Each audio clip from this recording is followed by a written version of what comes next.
Perdana Menteri Israel Benjamin Netanyahu merengek setelah Israel dihujani dengan 180 rudal balistik Iran. Netanyahu merasa paling tersakiti atas serangan tersebut. Terlebih, serangan Iran mengakibatkan 10 juta warganya berlarian ke bunker. Dilansir dari Tribunnews.com pada Minggu 6 Oktober 2024, serangan Iran ke Israel pada Selasa lalu membuat Netanyahu meradang. Netanyahu gembar-gembor dengan menyebut serangan rudal balistik Iran tidak dapat diterima oleh banyak negara di dunia.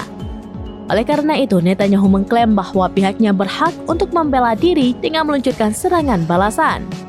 Diketahui sebelumnya pada Selasa 2 Oktober 2024, Iran membombardir Israel dengan 180 rudal balistik. Serangan Iran itu mengakibatkan sejumlah kerusakan di Israel termasuk pangkalan udara. Militer mengatakan bahwa tidak ada pesawat atau infrastruktur penting yang terkena serangan dan Angkatan Udara Israel beroperasi dengan kapasitas penuh.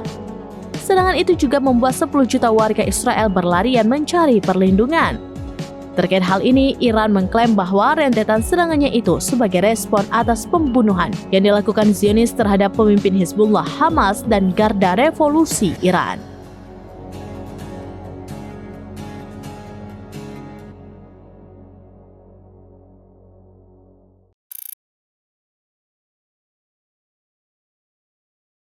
Download Tribun X sekarang, menghadirkan lokal menjadi Indonesia.